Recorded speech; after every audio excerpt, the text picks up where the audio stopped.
दोस्तों, आज हम आपको लेकर आए हैं बुंदेलखंड के एक ऐसे क्षेत्र में जहां पर किसान कभी वर्षा और कभी ओलावृष्टि और कई प्रकार की प्राकृतिक आपदाओं को झेलता है और इन प्राकृतिक आपदाओं से अपनी फसलों को नहीं बचा पाता और अपना सब कुछ गंवा बैठता है।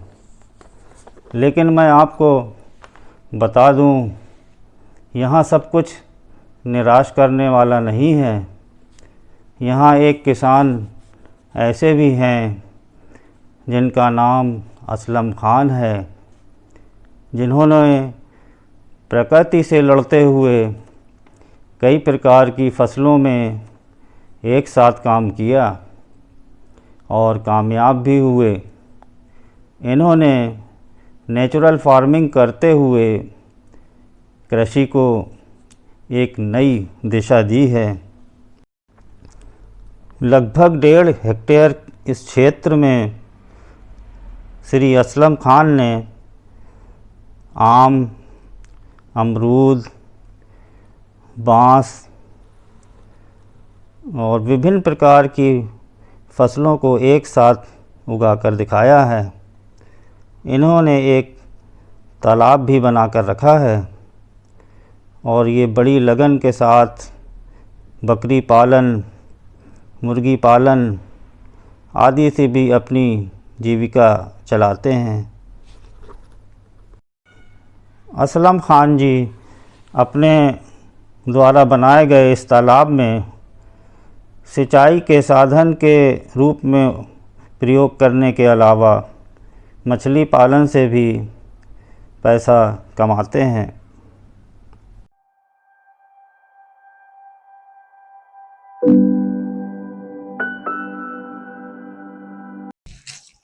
दोस्तों, बांदा न्यूज़ में आपका हार्दिक स्वागत है। इस वक्त हम मौजूद हैं ग्राम अरबई में और यहाँ पर एक बहुत ही प्रगतिशील किसान यहाँ पर रहते हैं, हम आपको अभी मिलवाएंगे। और इन्होंने नेचुरल खेती को बहुत ही ज़्यादा ऊंचाई पर ये ले गए हैं और इन्होंने उसमें बहुत ज़्यादा मेहनत करी है। हम आपको अभी आपसे मिलवाते हैं उनको। और आइए, हमारे बीच मौजूद हैं श्री असलम साहब और ये किसी परिचय के मोहताज नहीं है। और ये हम इनसे जानेंगे कि पहले सर्वप्रथम आप अपना नाम बता दें चैनल को, हमारे जनता को। मेरा नाम मोहम्मद असलम खान है जी जी। और छनहरा लालपुर में हमारा फार्म स्थित है। ये आप सभी को सादर प्रणाम। और ये बताएं कि किस तरह की आप ये नेचुरल फार्मिंग करते हैं, किस तरह की संस्था है आपकी और कैसे ये काम करती है, ये थोड़ा सा आप बताएं, थोड़ा सा विस्तार के साथ। हमारा जो ये संस्था है ये प्राकृतिक कृषि, विशेष रूप से समेकित प्राकृतिक कृषि के ऊपर कार्य करती है। और हमने यहाँ पे 2015 में शुरुआत की थी छनहरा लालपुर में। इससे पहले भी हमारा जो सेंटर था वो पन्ना बुंदेलखंड मध्य प्रदेश रीजन में था, जहाँ पे 2002 से सतत हम ये कार्य कर रहे हैं। और प्राकृतिक कृषि में या जैविक कृषि में जो भी आदान हमने जोड़े या जो चैलेंजेस हमने फेस करे, जो समस्याएं हमारे सामने आई खेती में, चाहे वो एकल कृषि को लेकर के हो, प्राकृतिक आपदाओं को लेकर के हो, या बाजार व्यवस्था को लेकर के हो, या समेकित रूप से जो समस्याएं आई, उन समस्याओं को हमने फाइट करा और अपने खेती में उन समस्याओं को जोड़ते हुए एक समाधान प्राप्त किया, जिस समाधान को मैंने नाम दिया उन्नत सजीव खेती आधारित SFS मॉडल। जिस मॉडल पे पिछले 2005-06 से मैं लगातार कार्य कर रहा हूं। और ये मॉडल जो प्राकृतिक या नेचुरल कृषि का है, ये मेरे लिए फायदेमंद है, मुझे लाभ पहुंचा रहा है, मुझे ये खेती में रेगुलर, नियमित और निश्चित आय करा रहा है। तब हमने एक मिशन बनाया, एक विजन रखा कि जैसे ये मॉडल से मुझे लाभ हो रहा है प्राकृतिक कृषि के माध्यम से, ऐसे ही बुंदेलखंड में जो हमारे किसान साथी हैं, जो तमाम तरह की समस्याएं उनके सामने जा रही हैं खेती में, और बहुत से किसान साथी पलायन कर देते हैं, बहुत से किसान साथी विपदावश या समाज में एक ऐसा जो प्रचलन है लोगों को जलील करने का, कर्ज लेकर के वो बैंक से या अन्य माध्यमों से काल के गाल में समा जाने को मजबूर हो जाते हैं, और मुझे कहने में बड़ा दुख हो रहा है कि वो आत्महत्या करने को विवश हो जाते हैं। बिल्कुल। तो एक ऐसा मॉडल हमने डिजाइन किया हुआ है जिस मॉडल में हमारे वो किसान साथी जो किसान अभी तक इससे आमदनी नहीं कर पा रहे थे, नियमित और निश्चित आमदनी नहीं मिल रही थी, या खेती के जो जोखिम थे, हमारे पलायन करने वाले साथी जो युवा बेरोजगार साथी हैं, वो कृषि में ध्यान ना दे करके अपना भविष्य यहाँ ना खोजने की बजाय वो पलायन करके कहीं दूसरी जगह पे कार्य करने के लिए विवश थे। तो हमारे पास एक समाधान है खेती में, जिस समाधान के माध्यम से हम उन सभी लोगों के लिए एक प्लान लेकर के आए हैं, और आप आकर के देख सकते हैं, सर आए हुए हैं, देख रहे हैं कि यहाँ पे एक अच्छी व्यवस्था बनाई गई है जो खेती को लाभकारी बनाती है। जैसा कि आपने सुना, असलम भाई ने बताया कि इनके पास एक बहुत ही महत्वपूर्ण प्लान है और इन्होंने उस पर रिसर्च किया है और उस पर बराबर जो है कई वर्षों से मेहनत लगातार करते चले आ रहे हैं और उसको ज़मीनी स्तर पे अप्लाई किया है। और उसको जैसे किसान जो है किसी एक फसल के भरोसे रहता है, उसमें नुकसान खा जाता है, उसमें कर्ज में फंस जाता है, तो इससे बचने का रास्ता भी इन्होंने निकाला है और उसी प्रोजेक्ट के तहत ये अपना काम करते हैं, उसी फार्मूले को अप्लाई करते हैं और एक ही सीज़न में कई फसलें किस तरह की लेते हैं ये, और जिससे किसान उससे लाभ प्राप्त कर सकते हैं और वो अपना खेती छोड़ के बाहर विदेशों में या बड़े बड़े शहरों में पलायन जो है नहीं करेंगे। हाँ, उसके बारे में थोड़ा सा बताएं, आपके क्या प्लान हैं, कैसे खेती आप जो है एक साल में अलग अलग खेती करके, जैसे 5 बीघा ज़मीन है किसी की, उसको आपने बताया कि कई पार्ट में हम अलग अलग किस्में बो देते हैं, अगर एक किस्म खराब हो गई तो दूसरी किस्म जो है कैसे, वो बताइए, वो बताएं। देखिए, ऐसा है सर कि हम जो अभी तक खेती करते आ रहे थे, जो भी खेती का पैटर्न था हमारा, एक विधि थी कि हमने एक फसल को पकड़ लिया एक सीजन में और उसी के ऊपर काम किया।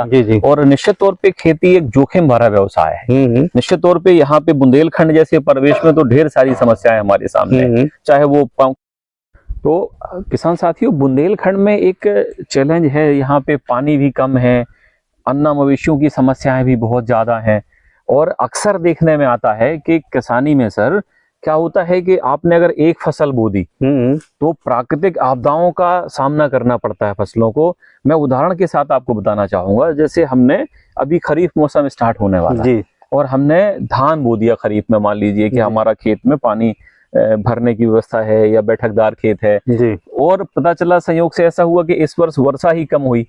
तो हमने तो केवल एक ही फसल बो रखी थी धान की, और वर्षा कम होने की वजह से उसका जो ऑप्टिमम यील्ड होता है वो नहीं निकल पाता। तो कई बार ऐसा होता है कि या तो प्रॉफिट बहुत कम आता है या नो प्रॉफिट नो लॉस की स्थिति बनती है, कभी कभी किसान की लागत निकालना भी बड़ा मुश्किल हो जाता है। तो हमने इस चैलेंज को अपने स्तर पे इस तरीके से समाधान लिया कि हम एक फसल में, जैसे वर्ष में 3 मौसम होते हैं, रबी, खरीफ और जायद, तो हम खरीफ मौसम की बात करेंगे क्योंकि हम खरीफ मौसम में बैठे हैं, और धान की बेड़ अगले महीने डाली जाएगी, यहाँ पे स्टार्ट हो जाती है नर्सरी डालना। तो हम क्या करते हैं कि अपने खेत को जितना भी हमारा रकबा है उसको हम 4 से 5 हिस्सों में विभाजित कर लेते हैं, और उसमें ढाल के अनुसार, पानी के खड़े रहने के अनुसार, भूमि के अनुसार विभिन्न फसलों का चयन करते हैं, और वो फसलें एक दूसरे की पूरक होती है। यानी कि अगर एक फसल किसी प्राकृतिक आपदा की वजह से, अतिवृष्टि या कम वृष्टि की वजह से खराब हो जाती है, तो उसकी पूरक फसल वो रिकवरी दे जाती है। तो किसान को किसी भी हालत में घाटा नहीं होता या ऐसी स्थिति निर्मित नहीं होती कि उसकी लागत ही ना निकल पाए। हाँ, पूरी तरह किसान नहीं डूब पाता, थोड़ा बहुत उस कर्जे से उबर आएगा, मान लीजिए कर्ज लिए है तो उससे उबार आएगा वो, तो पूरी तरह से वो बर्बाद नहीं होने पाता है। और बताएं जिसके बारे में किसान कैसे और बढ़ सकता है, तरक्की कैसे कर सकता है, और कोई साधन, जैसे आप बकरी पालन भी आप करते हैं जी, और मुर्गी पालन भी आप करते हैं जी। आपने खेती को और किसान को तरक्की के लिए एक बहुत नई दिशा आपने दी है। आपकी सोच को मैं सैल्यूट करता हूँ।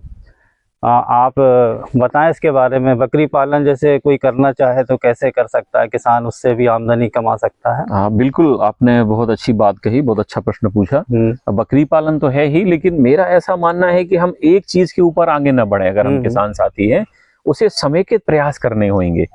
मेरा ऐसा मानना है, और जो मैंने किया है, क्योंकि यही सारी समस्याएं मेरे खेती के मॉडल में भी, मेरी खेती में भी आ रही थी, और इन समस्याओं को हमने समाधान इस तरीके से कुछ निकाला है जो आप देख रहे हैं, और मैं आपसे अभी आगे भी चर्चा करने वाला हूं। तो किसान को भी यही चाहिए कि अगर वो खेती कर रहा है तो उसके जो आय के स्रोत हैं वो एक से अधिक होना चाहिए। मैं क्यों ये बात कर रहा हूँ कि आपने यदि खेत में केवल फसलें ही लगा दी तो उन फसलों से निश्चित तौर पे कुछ आमदनी आपको मिलेगी। अगर अतिवृष्टि या कम वृष्टि हो गई या कभी ओलावृष्टि जैसी समस्याएं निर्मित हो जाती हैं तो किसान को जो पूरक फसलें हैं वो कहीं ना कहीं उसका खामियाजा उसको कवर करने में, उसकी रिकवरी करने में फायदेमंद होती हैं। लेकिन इसके साथ साथ हमें पशुपालन को भी समेकित करना चाहिए। और कृषि आज से ही नहीं, जब से कृषि प्रारंभ की है मनुष्य ने, इस सभ्यता ने, उस समय से ही पशुपालन कृषि में साथ रहा है। पशुपालन चलता रहा। बिल्कुल। और पहले जो है ये ट्रैक्टर से या जो यंत्र है, बड़े बड़े उपकरणों से कृषि नहीं होती थी,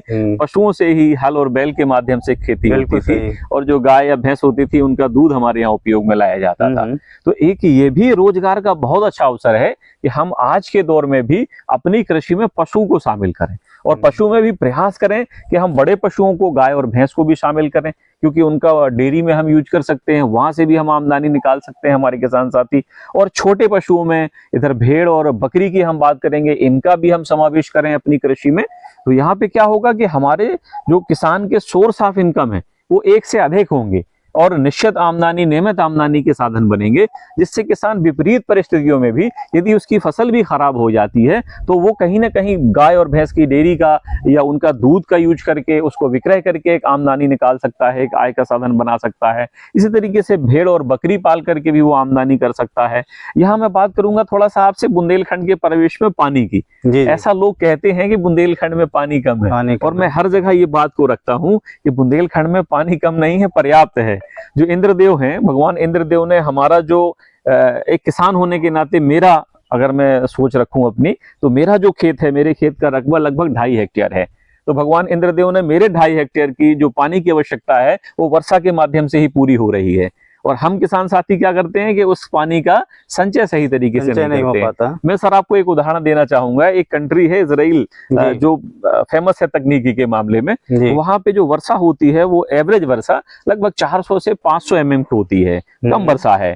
इसके तुलना में अगर हम बुंदेलखंड को देखेंगे तो हमारे यहाँ बुंदेलखंड में 800 से 900 mm वर्षा होती है, तो लगभग 1.5 गुनी ज्यादा वर्षा होती है। लेकिन हमारे यहाँ वर्षा के पानी का जो मैनेजमेंट है वो अच्छे से नहीं किया जाता, संचय अच्छे से करने के साधन नहीं है।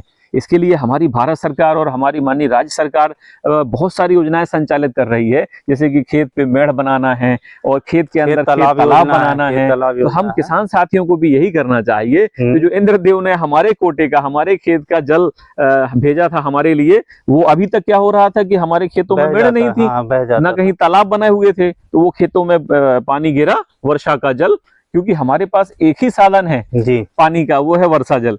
तो वो हमारे खेतों में गिरा और वे बह करके खेत से होता हुआ नाले में पहुंचा, नदियों में पहुंचा और समुद्र में जाके व्यर्थ हो गया। ये दूसरा नुकसान ये होता है कि हमारे खेत में जो ऊपरी मिट्टी होती है, लगभग 6 इंच से 9 इंच की मिट्टी, वो उपजाऊ मिट्टी होती है, उसमें ढेर सारे पोषक तत्व होते हैं। तो उपजाऊ मिट्टी भी वो क्षरण होता रहता है इस पानी के माध्यम से, और हमारे खेत के बाहर बहुत सारे पोषक तत्व बह जाते हैं। तो हम किसान साथियों को क्या करना चाहिए कि अपने खेतों में बाहरी हिस्से में कम से कम एक मेढ़ अवश्य बनाएं, जिसमें जो वर्षा जल बरसेगा वो वर्षा जल हमारे खेत से बाहर नहीं जाएगा, क्योंकि कोटा तो हमारा था ना, वो हमारे खेत का कोटा था, में पानी गिरा, हाँ, और वो बह करके बाहर जा रहा था। तो हमें इतना प्रयास करना होगा कि उस कोटे को अपने लिए हमें संचय करना होगा। तो हमने मेढ़ बना लिया, जब वर्षा का पानी बरसेगा तो वो मेढ़ों के माध्यम से खेत में ही रुकेगा और खेत की प्यास को बुझाएगा, खेत के अंदर, भूमि के अंदर सतह में उतर जाएगा और वो वाटर लेवल को भी अपने ऊपर बढ़ाएगा।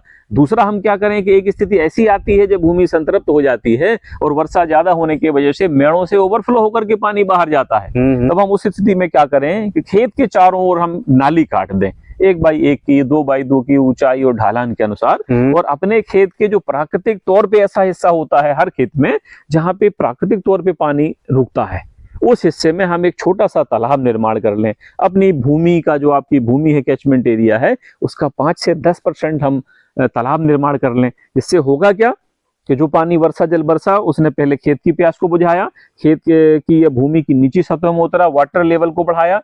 अब वो पानी जो ओवरफ्लो होगा वो पानी आपके ही खेत के तालाब में इकट्ठा होगा, जिसका उपयोग आप अपने खेत में फसलों को सिंचित करने में या और अन्य कार्यों में कर सकते हैं। तो हमने भी यहाँ पे शुरुआत में एक तालाब बनाया था, और वो तालाब लगभग 30 बाई 35 मीटर बाई 3 मीटर गहरा है। और इसमें मैं माननीय केंद्र सरकार का और माननीय राज्य सरकार का आभार व्यक्त करना चाहूंगा, क्योंकि उन्होंने बहुत अच्छी योजना ये चलाई है, जिसमें लगभग 50% अनुदान है तालाब की खुदाई पर। अच्छा। और अच्छी बात यह है कि जो वो अनुदान राशि है लगभग उतने राशि में ही तालाब का निर्माण हो जाता है, तो किसान को अतिरिक्त पैसा भी इसमें नहीं खर्च करना पड़ता है। तो आप सभी साथियों से निवेदन है कि आप भी अपने खेत में जो आपके कोटे का पानी था आपके खेत का, उसको स्टोर करने के लिए खेत पे मेढ़ बनावें और खेत पे तालाब बनाएं। अच्छा, कुछ किसान कहते हैं कि ये तालाब बनाने से हमारी वो ज़मीन की जो पैदावार उस ज़मीन में करते थे, जैसे मान लीजिए हमने आधा बीघा में बना लिया जी, तो उतनी ज़मीन की हमारी पैदावार कम हो जाती है, तो हाँ। उसका समाधान कैसे क्या निकलेगा आप? जी बिल्कुल, आपने ये वाजिब प्रश्न पूछा। जी। और ये आपका ही प्रश्न नहीं, हमारे यहाँ जितने भी किसान साथी विजिट करने के लिए आते हैं या ट्रेनिंग करने के लिए आते हैं, सबका यही प्रश्न होता है जी कि भैया आपने तो तालाब बना लिया, आप कह रहे हैं हम भी तालाब बनाएंगे, अपने हाँ। कोटे का पानी हम संचय करेंगे, कर लेंगे। लेकिन उस हिस्से में, जिस हिस्से में हमने तालाब बना लिया आधा बीघा या 1 बीघा में, उस हिस्से से हमें कोई कमाई नहीं होगी, वो तालाब बनाने से हमारा नुकसान हो जाएगा। हाँ, वहाँ कोई पेड़ लगा नहीं सकते। बिल्कुल। तो इसके लिए हम आपको बताना चाहेंगे कि उस तालाब के जिस हिस्से में आपने भूमि बनाई है, मान लीजिए 1 बीघा का आपने तालाब बना लिया, तो उस 1 बीघा से अमूमन अगर हम देखें तो साल भर में 20 से 25 हजार रुपए की शुद्ध आय होती है किसान को। लेकिन अगर हम तालाब बना लेंगे तो हमें पानी तो हमारा संचय रहेगा ही रहेगा, और उस तालाब के पानी में हम अतिरिक्त आय के लिए मछली पालन करके कम से कम 25 से 50 हजार 1 लाख तक भी हम कमा सकते हैं। यानी कि जितनी आय हम कृषि से कर रहे थे उससे दुगनी और तिगनी आय भी हम मछली पालन से कर सकते हैं। लेकिन हमारे बहुत सारे किसान साथी होते हैं, बोले साहब हम मछली पालन नहीं कर पाएंगे, या हमें कोई समस्याएं हैं जीव हत्या या अन्य चीजों को लेकर के, तो उनके लिए दूसरे विकल्प हैं। दूसरे विकल्प में आप सिंघाड़े की खेती कर सकते हैं उस पानी में, आप मखाने की खेती कर सकते हैं उस पानी में, और अभी वर्तमान में जो एक खेती चलन में है व्यवसायिक खेती, जिसे हम मोती की खेती कहते हैं, आप अपने तालाब में मोती उत्पादन, मोती की खेती भी करके ढेर सारा अतिरिक्त लाभ कमा सकते हैं। तो देखिए, एक तालाब आपने बनाया, आपके कोटे का पानी जो बुंदेलखंड की सबसे बड़ी समस्या है पानी, वो पानी को अपने खेत पे ही संचय किया, अपनी फसलों में लगाया, और अतिरिक्त पानी में आपने मछली पालन कर या सिंघाड़ा की खेती कर या मखाने की खेती करके या मोती उत्पादन करके अतिरिक्त लाभ भी आप कमाएंगे। तो इस तरीके से हम चीजों को व्यवस्थित करते हैं अपने इस मॉडल में, जिससे हमें प्राकृतिक रिसोर्सेज भी हमारे एक दूसरे से लिंक हो जाएं, एक दूसरे के पूरक बन जाएं, और हमको रेगुलर कहीं ना कहीं खेती से, हमारे खेत से प्रतिदिन आमदनी आती रहे। जी देखिए, कितनी अच्छी बात कही असलम भाई ने कि हम जो है तालाब की ज़मीन को जो है किस तरह से दूसरे तरीके से, तीसरे तरीके से इस्तेमाल करके वहाँ से भी आमदनी ले सकते हैं। तो कितनी अच्छी बात है ये। इसके अलावा असलम भाई एक बात और, एक प्रश्न है मेरे दिमाग में कि जैसे आजकल की खेती जो हो रही है उसमें खाद डाली जाती है, केमिकल्स डाले जाते हैं ताकि फसल में कीड़ा ना लगे, तो पैदावार तो बहुत अच्छी हो जाती है, लेकिन उसका हानिकारक पहलू ये है कि वो हमारे शरीर में बहुत सारे रोग उत्पन्न कर रहा है। जहाँ तक मेरा मानना है, मेरी पर्सनल राय है सर जी, कि उस केमिकल युक्त गेहूं है, चावल है, इस तरह के अन्न खाने से जो है हमारे शरीर में वो केमिकल जाता है और बहुत सारी बीमारियों को जन्म देता है जी। तो इस बारे में आपकी क्या मेहनत चल रही है, कैसे इसको दूर किया जाए? सर आपने बहुत ही समसामयिक प्रश्न किया है और बहुत अच्छा प्रश्न है। मैं ये बात बोलना चाह रहा था। जी जी। आपका धन्यवाद कि आपने ये बात स्मरण कराई ये प्रश्न के रूप में। देखिए क्या है, आजकल जो बात आपका व्यक्तिगत मानना है, अब ये बात व्यक्तिगत मानने तक सीमित नहीं रह गई। अब ढेर सारी रिसर्चें देश और विदेश में हो रही हैं, जिन रिसर्चों में बिल्कुल स्पष्ट आ रहा है कि हम जो कीड़े मारने के लिए, पतंगे मारने के लिए, फंगस को खत्म करने के लिए या खेत में और अन्य तरह के जहरीले रसायनों का प्रयोग करते हैं, वो रसायनों के अंश हमारी जो कृषि उपज में है, वो उपज में एक निर्धारित मात्रा से अधिक आ रहे हैं। ये टेस्टों में प्रूव हो रहा है। जी जी। तो वो जो केमिकल हैं अतिरिक्त केमिकल वो हमारे शरीर में भी जाते हैं जब हम ये भोजन करते हैं, दूषित भोजन, और हमारे शरीर में गंभीर बीमारियां, हमारी किडनी को, हमारे लीवर को, हमारे इम्यून सिस्टम को और बहुत सारी ऐसी असाध्य बीमारियों के जनक बनते हैं, जिनसे किसान के साथ साथ इस देश के जो जन समुदाय है उसका भी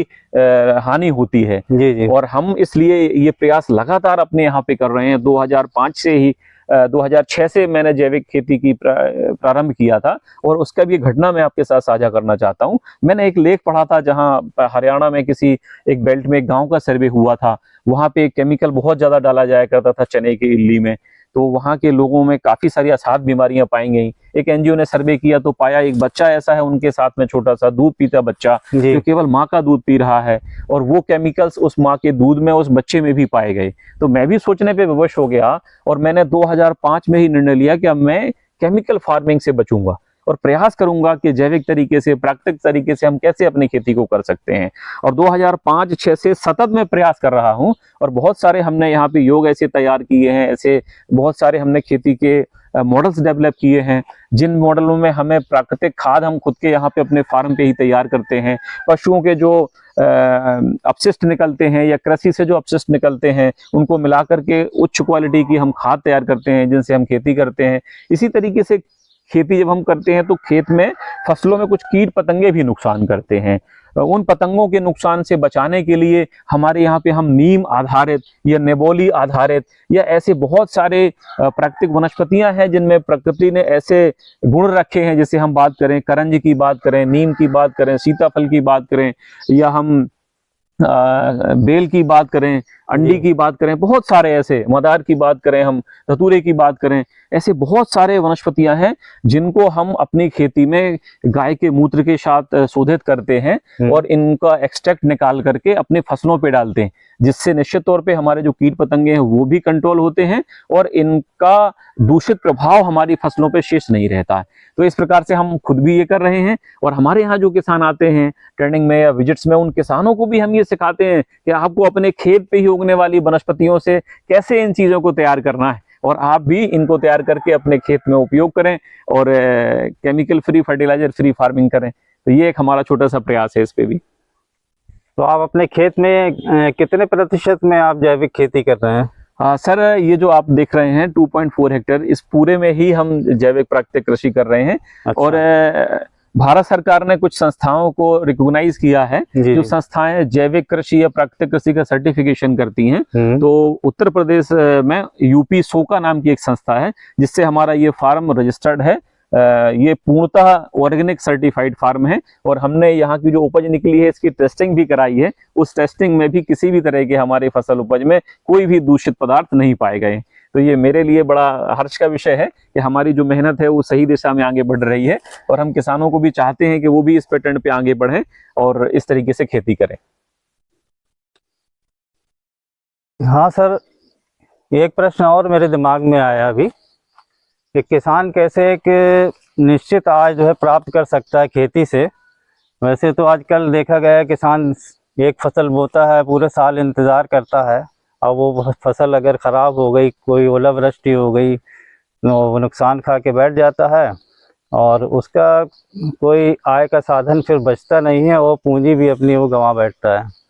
तो कुछ इस बारे में बताएं, जो है कैसे किसान जो है डेली आमदनी करे या महीने में करे, कुछ ऐसा ऑप्शन बताएं। जी बिल्कुल, आपने एक अच्छा प्रश्न पूछा है, और मैंने ये बात शुरू में ही आपको बताई थी कि हमारा जो ये मॉडल विकसित किया है ये हमारी ही समस्याएं थी, मेरी व्यक्तिगत समस्या थी, जो समस्या मुझे कृषि कार्य में आ रही थी। इन समस्याओं को हमने कुछ इस तरह सॉल्व किया है, क्योंकि खेती में एक सबसे बड़ा ड्रॉबैक क्या है कि किसान को प्रतिदिन आमदनी नहीं है। यहाँ पे कुछ ऐसा सेटअप नहीं है कि आपको डेली कुछ खेत से मिलेगा या महीने के महीने आपको खेत से कुछ मिलेगा।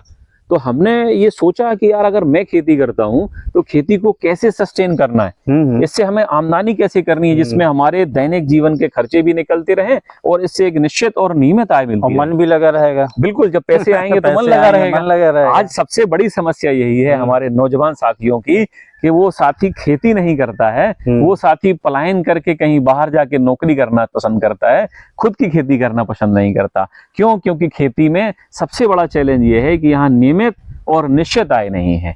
मैं इसे इस तरीके से बात करता हूं कि हमें खेती से कुछ ऐसे आदानों को जोड़ना होगा जिन आदानों को जोड़ने के बाद हमें हमारी खेती से, हमारे खेत से हमारे दैनिक जीवन की जो आवश्यकताएं हैं खाने की, भोजन की, वो वहाँ पूरी होती रहें और इसके साथ साथ हमें खेती से प्रतिदिन की आमदनी मिलती रहे, खेती से मासिक आमदनी मिलती रहे। 4 से 6 महीने में आमदनी खेती हमें देती ही है, साल भर में हमें एक निश्चित आमदनी और मोटी आमदनी मिलनी चाहिए। इसके अलावा जिस तरीके से बैंक में इन्वेस्टमेंट होता है, short term investment, long term investment, इस तरीके से हमें शॉर्ट टर्म इन्वेस्टमेंट के तौर पे 4 से 6 सालों में, 7 सालों में कुछ एक बड़ी राशि मिलनी चाहिए। और लॉन्ग टर्म इन्वेस्टमेंट मैं ऐसा बोलूंगा पेंशन प्लान, जैसे गवर्नमेंट या प्राइवेट कर्मचारियों को पेंशन मिलती है उनकी सेवा काल पूरे होने के बाद, ऐसे ही जब किसान 30-40 साल काम करने के बाद थोड़ा सा रेस्ट करने के मूड में होता है, जिसे किसान कभी भी खेती से अलग नहीं होता, लेकिन जब वो 30-40 साल किसानी में अपना समय लगा दे तो उसके बाद उसे एक मुश्त आमदनी के तौर पे पेंशन प्लान भी मिलना चाहिए। इसके लिए मैंने व्यक्तिगत अपनी खेती में डेली आमदनी के लिए डेयरी को शामिल किया है, महीने की आमदनी के लिए इसमें हमने मुर्गी, देसी मुर्गी, अंडे उत्पादन इत्यादि को शामिल किया है। इसमें सब्जी उत्पादन भी हमने शामिल किया है जो 1.5 से 2 माह में हमें आमदनी दे देती हैं। विभिन्न फसलें, एक मौसम में हम कम से कम 4 से 5 फसलों को एक साथ पूरक फसलों को लगाते हैं, जिससे हमें 4 से 6 माह में एक निश्चित आमदनी मिलती है।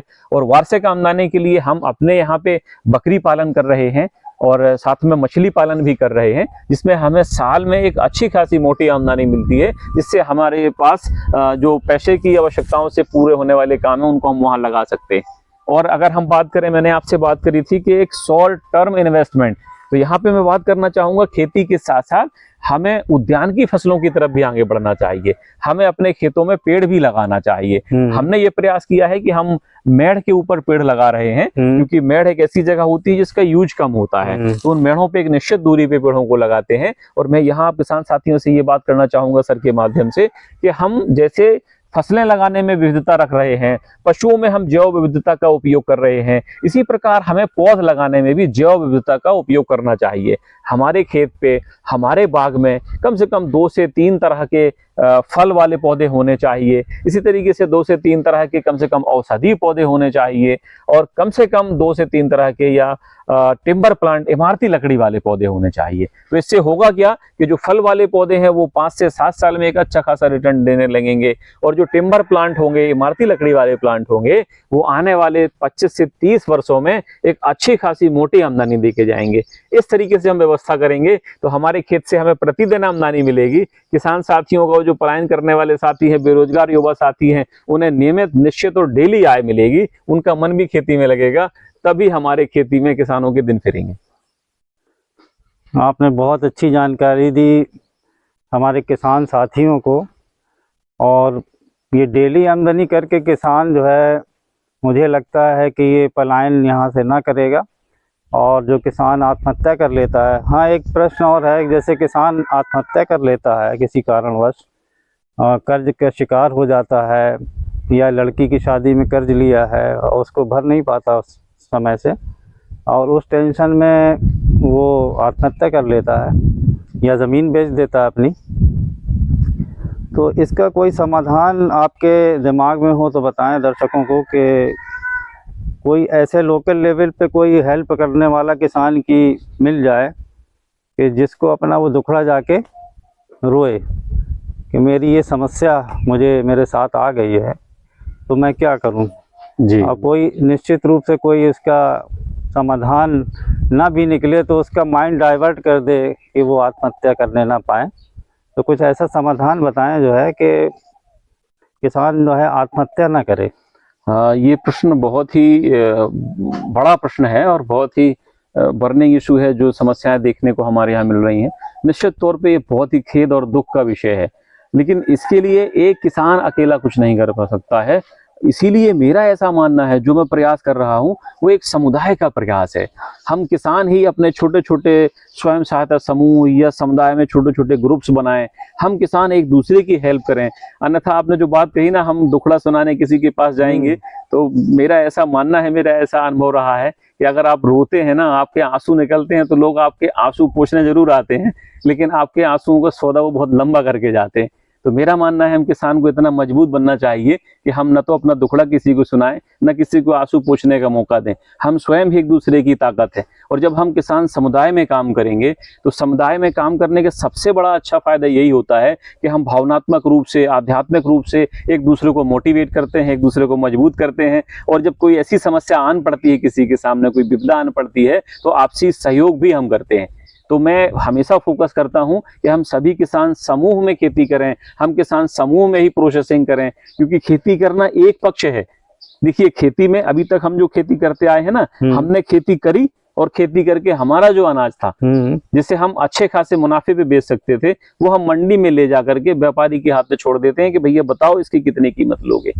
तो किसानी का एक सबसे बड़ा समस्या है ये कि हम अपनी उपज उगाते हैं, दिन रात मेहनत करते हैं, जान जोखिम में डालते हैं, ठंडी गर्मी बरसात रात दिन। आप देखते हैं कितने सारे किसानों को सर्पदंश का शिकार होना पड़ता है, कितने सारे किसानों की बिजली गिरने की वजह से मृत्यु हो जाती है।